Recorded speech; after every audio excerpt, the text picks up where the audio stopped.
Hello and welcome to Arirang News, coming to you live from Seoul. I'm Kwon Jang-ho, and it's good to have you with us. South Korea's foreign minister caused controversy on Wednesday by admitting that the Moon administration is reviewing the nation's sanctions on North Korea. This drew a stern response from U.S. President Donald Trump, who implied South Korea cannot do so without Washington's approval. Are cracks starting to appear in the South Korea-U.S. alliance? We'll look at that in more detail later in the show. But first, we catch up on the latest headlines with Devin Whiting at the News Center. Devin? Hi, Jang-ho. President Moon today attended the International Fleet Review being held on Jeju Island. In a speech to the navies of dozens of countries, he stressed the necessity of a strong military in opening a new era of peace. He also spoke to civilians living on Jeju, many of whom opposed the building of a new base there. Our Blue House correspondent Hwang Ho-jun reports. The South Korean president addressed the navies of 47 other countries, sending them a message of encouragement. He was speaking on board the president's official naval ship, the Int'l, a landing vessel named after a famous landmark on Jeju Island. 그러나 세계의 해군은 공존과 협력의 지혜를 키워왔습니다. 함께 새로운 도전에 맞섰습니다. 공동의 노력으로 평화를 가져왔습니다. The International Fleet Review was held at the Jeju Civilian Military Complex Port, or Jeju Naval Base, situated near Gangjong Village on Jeju's southern coast. As stated in the event's slogan, Jeju where peace starts, President Moon reiterated that Seoul and Pyongyang have declared an end to military confrontation and have begun their journey to peace, and that such peace can only be maintained through a strong military. 나는 대한민국 해군이 한반도의 평화를 넘어 동북아와 세계 평화에 기여할 수 있도록 더욱 강하게 만들어 나갈 것입니다. In fact, President Moon was looking to make peace more locally as well. 제주도에 해군 기지가 건설되면서 제주도민들이 겪게 된 아픔을 깊이 위로합니다. 강정마을 주민들의 고통과 상처를 치유하는 데에도 최선을 다하겠습니다. Many were arrested in protest during the base's construction, some arguing that the base would have a negative impact on the environment, and others insisting the project was pushed ahead by the U.S. to deter China rather than by South Korea to enhance its own defense. During Thursday's press briefing, the Blue House spokesperson emphasized that President Moon has always wanted to address the pain and conflict of the Jeju residents, which is why he decided to go to Jeju for the event in person. Soon after the fleet review, President Moon held a separate meeting with the village residents to offer them some words of consolation. Hwang Ho-jun, Arirang News. The new chairman of South Korea's Joint Chiefs of Staff, General Park Han-gi, has vowed to strengthen military readiness and support peace on the Korean peninsula. In his inauguration speech on Thursday, Park said proactive efforts will be made to implement the military agreement struck between the two Koreas during last month's summit. He added that the current security situation on the Korean peninsula is at a historic crossroads, moving towards peace and prosperity after a long period of confrontation. Park also pledged to do everything he can to build a military that has the trust of the people. Meanwhile, the U.S. State Department says there is no set schedule for working-level talks with North Korea for now. Deputy spokesperson Robert Palladino said Wednesday there are no travel announcements to make right now, referring to a meeting between U.S. Special Representative for North Korea Stephen Biegun and North Korea's Vice Foreign Minister ChoeSon-hui. But he added the department hopes that meeting will happen soon.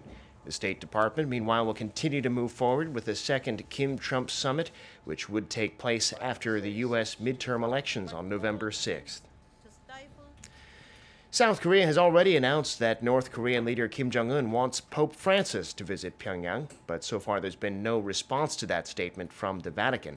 A spokesman for the Vatican said Wednesday that they will wait for an official invitation and would not elaborate. If he went, Pope Francis would be the first leader of the Roman Catholic Church to do so. In other news, it's the second day of the South Korean National Assembly's annual audit of the government. The legislature's standing committees are inspecting government bodies in their respective areas. On the Foreign Affairs and Unification Committee, rival parties continue to clash over the possibility of Seoul lifting its sanctions on North Korea. The ruling party said that if that's the plan, then the government needs to be able to persuade the international community that such a step is needed, while the opposition argued that Seoul needs to carefully coordinate with the U.S. on such matters, especially given that President Trump has said that South Korea will not lift sanctions without Washington's approval.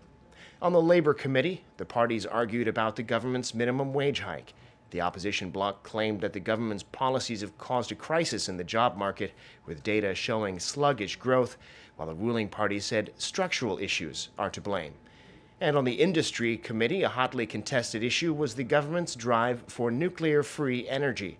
The ruling party said that it's in line with the global trend, while the opposition raised concerns that it could lead to a surge in electricity costs. Korea's central bank has released its preliminary data on the country's current account balance for August, and it's logged yet another surplus for the month. Our Kim Hye-sung has the numbers. Korea posted another current account surplus in August for the 78th consecutive month. The Bank of Korea says the current account surplus hit $8.4 billion, up over $2 billion, or 40% on year on the back of strong exports. The goods account hit a surplus of $11.2 billion. The goods account surplus increased as goods export grew more than imports. The goods export expanded 11.7% on year in August on growing global trade, rising oil and metal unit prices, and continuing demand for semiconductors. Outbound shipments of semiconductors increased more than 31% to $11.8 billion, while petrochemical exports hit over $10 billion. Exports of ships and home appliances dropped, but semiconductors and chemical goods exports increased by double digits. Data shows the ongoing U.S.-China trade spat hasn't affected Korean exports yet. Exports to China, mainly intermediary goods, continue to go up by an average of 20% on year in recent months. Imports rose 9.2% on year in August to $42 billion on rising prices of global oil and other raw materials. The service account, however, logged a deficit of over $2 billion due to the growing travel account deficit. Travel account deficit rose 9% on year at $1.5 billion in August. Around 2.5 million Koreans traveled abroad during the summer vacation period, marking the second highest monthly figure on record, while 1.4 million foreigners visited Korea. Construction services account helped recoup some of the losses in the service account, recording a surplus of $1 billion, the highest figure since December 2016, thanks to more construction projects from abroad.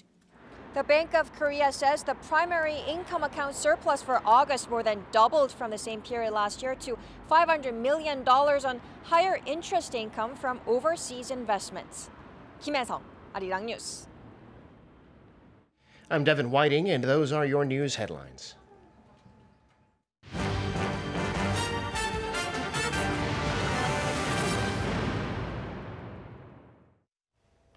On Wednesday, during the first day of the National Assembly annual audit of the Moon Jae-in administration, Foreign Minister Kang Kyung-hwa made surprising remarks that Seoul is reviewing the lifting of sanctions on North Korea. Despite Kang later apologizing and saying there had been no official decision on such a review, U.S. President Donald Trump aimed a response at Seoul, warning that any easing of sanctions will not happen unless Washington says so. Kim Hye-sun tells us more. President Trump stressed that South Korea will not lift sanctions on North Korea without the approval of the U.S. This is what Trump told reporters at the White House on Wednesday as he addressed the South Korean foreign minister's remarks made at the National Assembly that Seoul may mull over lifting the so-called May 24 measures. The sanctions were imposed in 2010 following the North's attack on the South Korean warship Cheonan that killed 46 Navy sailors. The U.S. State Department also reaffirmed its stance that lifting sanctions must be preceded by the regime's denuclearization. When Seoul-based Yonhap News Agency asked the U.S. State Department for its response to Foreign Minister Kang Kyung-hwa's remarks, an official replied that President Trump has made clear that sanctions will be lifted only after the North abandons its nuclear and missile programs. While State Department Deputy Spokesperson Robert Palladino did not specifically mention Kang's remarks, he also told reporters on Wednesday that Washington will maintain its stance of only removing sanctions after the North's denuclearization. Kim Yo-san, Arirang News. Now, to look at this further, we have with us Dr. Ko Myung-hyun from the Asan Institute for Policy Studies. Thank you for taking the time to come in today. Thanks for having me. So, Foreign Minister Kang Kyung-hwa had stoked controversy after admitting during the National Assembly audit that the government is reviewing whether to lift the so-called May 24 sanctions on North Korea. Now, those sanctions came into place in 2010 when the North Korea made an unprovoked attack on South Korean warship, the Cheonan warship, that killed some 46 sailors. So it's a very sensitive topic in South Korean history. What do you make of Foreign Minister Kang's remarks? I mean, they sound quite careless, or should we consider them as some sort of calculated risk that they took? Well, in a way, we know in the big picture, we know that North Korea and South Korea are trying to get into the next phase of inter-Korean engagement. We know from the content of the Pyongyang Declaration, the last inter-Korean summit, that much of the agreements actually takes place in the economic domain. So clearly, South Korea and North Korea are heading in that direction, and probably Minister Kang, with her statement, is trying to show that the South Korean government is seriously considering about different ways to expand the inter-Korean economic engagement. I think that's the context in which this came out. But the reason why it raised some alarm bells in some quarters, especially in Washington, is because there are cases in which the South Korean government gave this perception that was circumventing the sanctions regime, especially when it comes to Kaesong. When the South Korean government and North Korean government set up the liaison's office in Kaesong, South Korean government actually transferred the construction materials without reporting the transfer to the United Nations. And we also know that the news came out recently that the South Korean government restarted the water treatment facility in Kaesong, which is not only supplies water to the liaison's office, but the rest of the Kaesong city. So that could be considered as a way to transfer economic resources to North Korea. So I think in combination to these cases, I think that's the reason why the Minister Kang's remarks have received some criticisms. Yes, and one of those critics may be U.S. President Donald Trump himself. Yes. He gave quite a bristled response to this news as well. When asked about whether South Korea would be allowed to lift sanctions, he said, I quote, "They won't do that without our approval. They do nothing without our approval." Now, this is quite a strong tone, not very diplomatic answer. But does it perhaps reveal a truth? Can South Korea make this kind of decisions by themselves, or do they need approval from the U.S. to do these kind of things? Well, in principle, it's up to the member states to decide whether to observe the sanctions or not. And if the member state of the United Nations is found to violating the sanctions, then it's actually, we need a resolution from the Security Council to the violating nation. So it takes a lot of steps to reach that state. So what's really holding South Korea back from engaging North Korea economically is actually the unilateral sanctions by the United States. And the reason why the President Trump showed this kind of a very undiplomatic reaction to the news that the South Korea might consider lifting some of the economic sanctions is because for the U.S., the only leverage that the country has over North Korea are the sanctions. So I think the U.S. government, including President Trump, doesn't want to see any erosion to the current sanctions regime because they are aware that without sanctions, North Korea might not even commit to any minimum level of denuclearization. So we are maybe perhaps seeing some sort of strain between the South Korea and the U.S. Relationship, and that was also again further stressed by Kang also yesterday, confirming that she had a phone call with her U.S. counterpart, U.S. Secretary of State Mike Pompeo, who complained about South Korea reaching a military agreement with North Korea at the last inter-Korean summit last month. So she said that he expressed a discontent about how he was not briefed sufficiently and that he had a lot of questions in general. Does this level of discord between the two sides kind of is it a concern? Because the fact that she confirmed it is also a surprise. Yeah, exactly. You're right. I mean, the fact that she confirmed that there was a strong disagreement between the Foreign Minister of Korea and Secretary of State of the United States over the inter-Korean summit.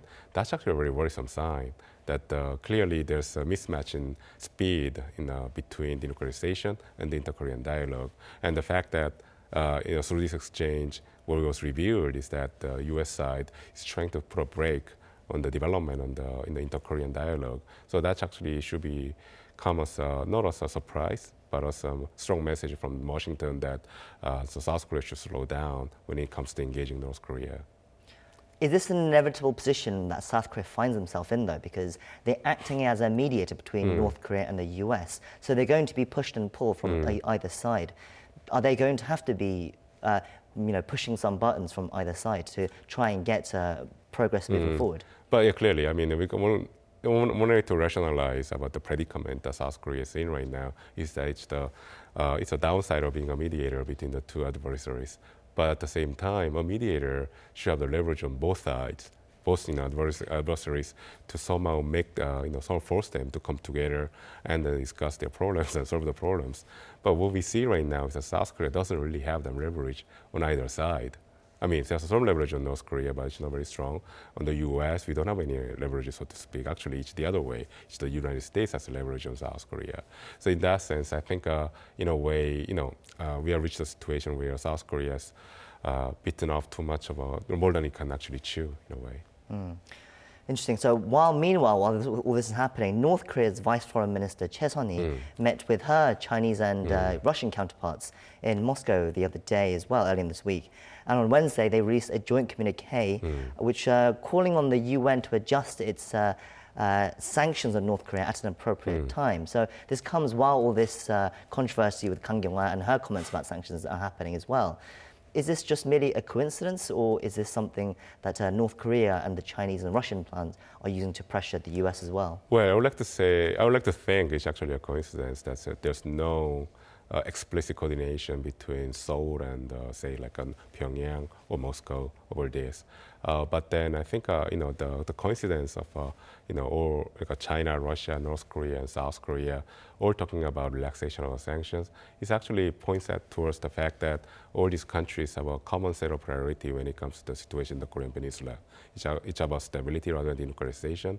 And then I think all sides agree that sanctions are actually creating instability in the peninsula, so therefore sanctions should be relaxed. So in that sense, I think it's a very revealing case in which how each country has a priority, what kind of priority each country has when it comes to North Korea. So this is all leading, hopefully, towards possibly a second summit between Donald Trump and Kim Jong-un as well. And so, but one of the interesting things that turned up this week was Trump has revealed that this next summit won't happen until after the midterm elections on November 6th.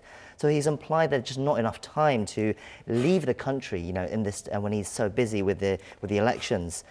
But do you think it just shows how far away the two sides are in reaching some sort of agreement towards the denuclearization process? I think it's actually an indication that two sides haven't been able to bridge the gap when it comes to positions regarding denuclearization.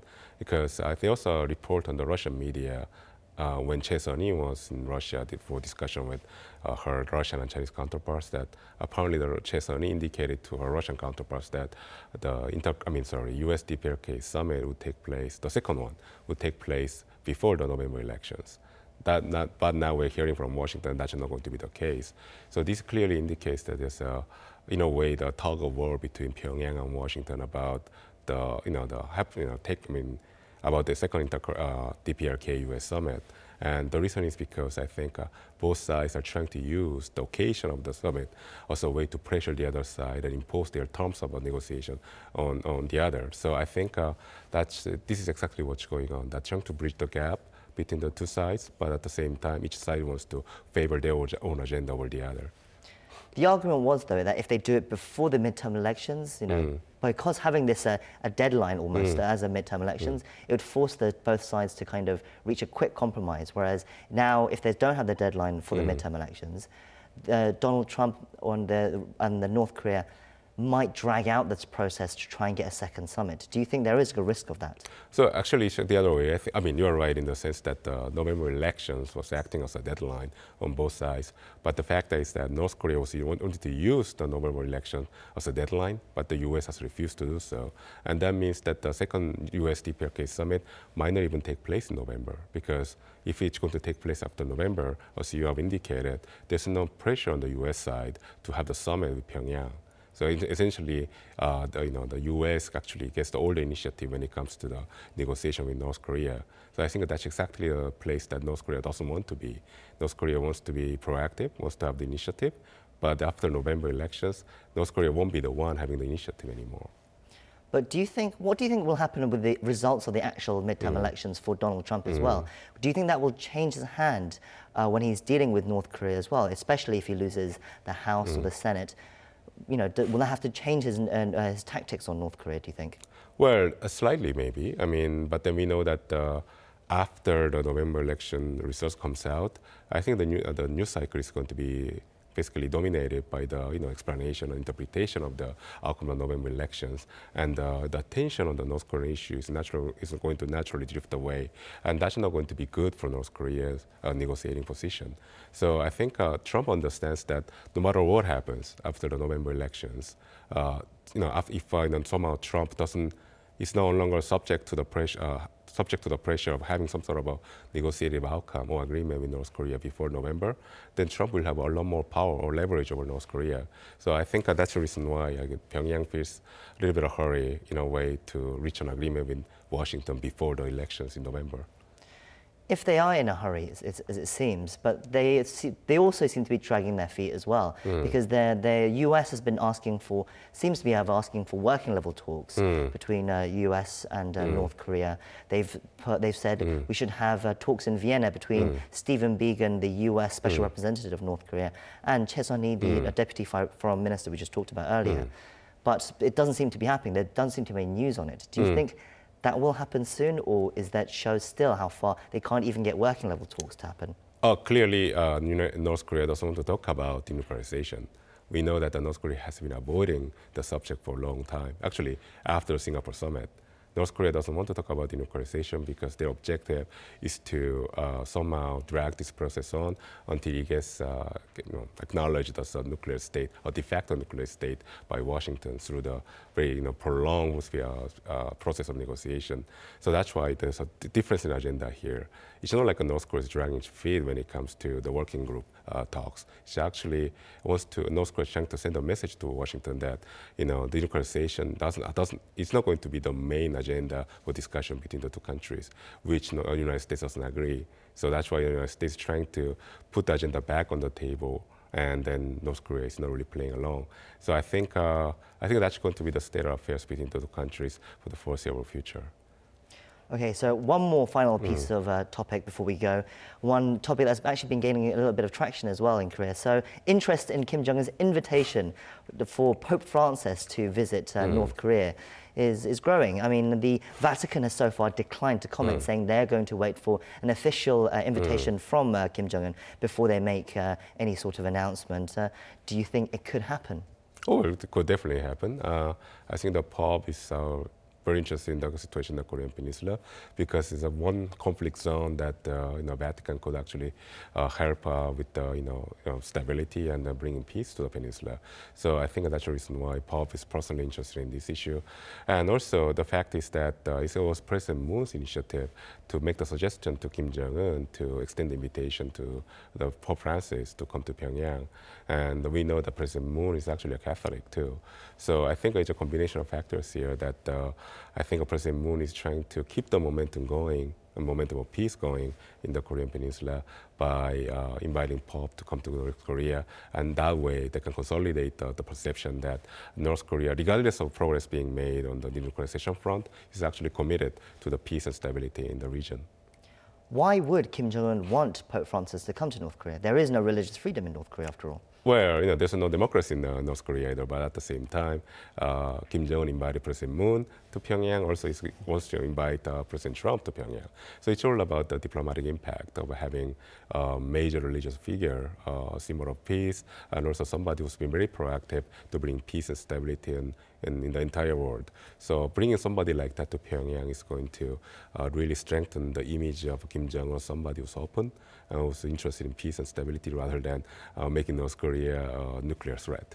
Do you think he might also be trying to copy his grandfather as well? Because Tae-yong-ho, the British ambassador who defected from North Korea, he he said in his memoirs that it was actually Kim Il-sung's wish to get the Pope back then to come to North Korea as well. Do you think there's some of that in play as well? Well, I think the North Korean leadership historically was interested in a long list of, say, like a global luminaries to come to Pyongyang and to somehow improve the image of the regime in the eyes of the international community. So I think it's actually not really about, I don't think it's really about copying his grandfather. It's about the same program or same objectives the leadership has right now to somehow improve the international community's perception of the regime. Well, we'll have to see if there is a papal visit to Pyongyang. That would be quite interesting. That would be interesting. Yes, thank you for coming in today and giving us your time as always. Thanks, my pleasure. That brings our show to a close, but do tune in to our later newscast for the latest from Korea and the world. Thank you for watching and hope you can join us again next time as well. Goodbye.